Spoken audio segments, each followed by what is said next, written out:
O eto na, ang gusto ng taong bayan na panagutin ang mga buhaya at yung mga pumaldo di umano sa flood control projects.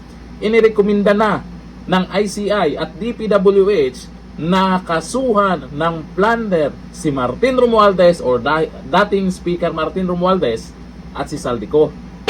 Pero nagtataka ako, sa mga nag-comment sa balitang yan, mukhang hindi pa rin sila masaya. May mga nag-comment dyan. Ang sabi nila, bakit daw hindi kasama si Junior? Bakit naman isasama? Kasama ba talaga siya? Eto may sinasabi po si Junior, may action daw siyang ginagawa. Eto ang video. Magandang araw po sa inyong lahat.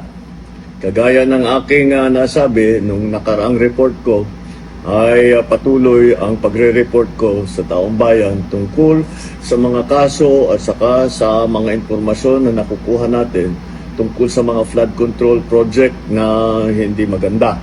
At kaya ngayon ay nais kong ipalaman sa ating mga kababayan na ang ICI at saka ang DPWH ay lahat ng nakuha nila na impormasyon ay ire-refer, ibibigay na sa ombudsman para imbestigahan ng ombudsman. Ito ay tungkol sa mga impormasyon ng dating Speaker Martin Romualdez at saka ni Saldico. Pag nakita lahat ng ebidensya, ako mag-file ng kaso ng plunder o anti-graft o indirect bribery. Malakas naman ang loob natin na yung ombudsman ang ginagawa lamang ay sumusunod sa ebidensya at kung saan tayo dinadala ng ebidensya, doon pupunta ang ating investigasyon. Maraming salamat po. Magandang araw po sa inyo lahat. Ayan naman pala, inireport na ng ating mahal na Pangulong Bongbong Marcos na i-report na, ipinasa na sa ombudsman ang mga ebidensya versus Martin Romualdez at Saldico. Baka may maglaglagan na naman sa susunod na mga araw. Tag sinabing ebidensya at ang Pangulo mismo ang nagsabi dyan ha. Ebidensya, ibig sabihin may nakikita talaga sila. May mga nagsasabi dyan baka itong si Tamba babaliktad at kakanta. Ano yung ikakanta niya? Yung sinabi ba ni Saldico na kasama si Junior? Bakit hindi kasama dito sa inirekomendang makasuhan? Yan yung komento ng mga netizens na dapat daw kasama si Junior kasi nasama yung pangalan niya. Bakit hindi daw kasama? Bakit itong si Martin Romualdez lang? Abangan po natin ang susunod na kabanata. Baka maglaglagan na sila. Kasi dito sa balita ngayon, breaking, Marcos Jr. inireport na naipasa na sa ombudsman ang ebidensya versus Romualdez at Saldico.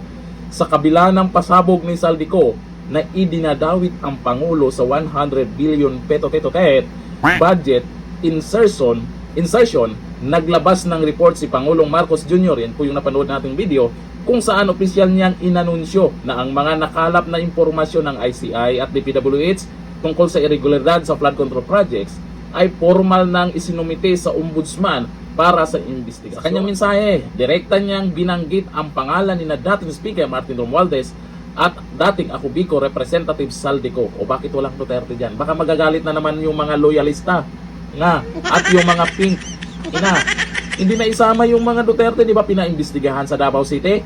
Bakit? Wala bang nakikita? Sana maging masaya na rin naman tayo kasi may aksyon na ginawa ang ating mahal na Pangulo. Ang tanong, makukulong ba yan? Sa ombudsman, sino ba yung nandyan? Ombudsman Rimulya? Talaga naman ha? Dito sa kasong plunder naman, ito sa balita, nirekomenda ng Department of Public Works and Highways or DPWH at ng Independent Commission for Infrastructure or ICI sa Office of the Ombudsman na ang pagsasampa ng kasong plunder laban kay dating House Speaker Martin Romualdez at dating House Appropriations Chairman Saldico, dalawang personalidad na tinukoy nila bilang pangunahing sospe sa lumalalang flood control. Kasama rin sa rekomendasyon ang graft at indirect bribery. Nako. Ang rekomendasyon ay dumating sa gitna ng pinakamatinding yugto ng iskandalo matapos ang tatlong parteng revelasyon ni Saldico kung saan inakusahan niya si Pangulong Marcos Jr. na umano'y nakatanggap ng bahagi ng 100 billion budget insertion. Nako, dapat kasama dyan, sabi ng iba. na mariing itinanggi naman ng palasyo at iginiit na walang alam si Marcos Jr. Alam nga naman umamin. Alam nga naman na amin tungkol dyan. Pero maganda po yan. Kasi dito sa nangyaring investigasyon ay may mga ebidensya yung mga yan. Kaso nga lang, hindi natin alam kung ano yung takbo ngayon dyan sa ICI. Hindi natin alam kung anong klaseng, hindi natin napapanood di ba? Secret ba? Tapos, ito, yung gagawin nila, anong klaseng ebidensya yan, at kung talagang solid ba yan, talagang pasok ba talaga sa banga yan, yung sinasabi nilang ebidensya. Kasi naman, sa ombudsman. Kaya yung mga nagko-comment dyan, karamihan, ay mukhang hindi pa rin nagiging masaya. Eh yan yung gusto natin noon, di ba? Na mapanagot ito si Martin Romualdez, mapanagot itong si Saldico. Pero ngayon kasi mukhang nagbago ang timpla ng mga tao. Simula nung si Saldico, binanggit ang Pangulo. 100 milyon. Eh sana naman, patunayan po ni Saldico tungkol po dyan sa sinasabi niya. Tungkol kay Marcos Jr. Kasi kahit papaano, matapos magsilata si Senator Amy Marcos na itong nakaraan, merong aksyon ang ginawa ang Pangulo. Meron siyang ginawa, oo. Matapos magsalita si Senator Amy Marcos. Pero ang kaabang-abang po neto, yung sinasabi po ni Senator Amy Marcos sa post niya, na may mga nagtatrabaho dyan sa palasyo na nagbigay ng informasyon or ebidensya tungkol po doon sa ibinunyag niya sa INC rally, ay abangan natin yan. Eh baka naman magbago ang isip ni Senator Amy Marcos dahil ito may ginawa na ang Pangulo. Oo, binanggit na si Martin Romualdez. Binanggit na isa sa kakasuhan dahil ipinasa na daw sa ombudsman ang ebidensya. Abangan natin ang susunod na kabanata. Hanggang dito na lang. Thank you. Bye-bye.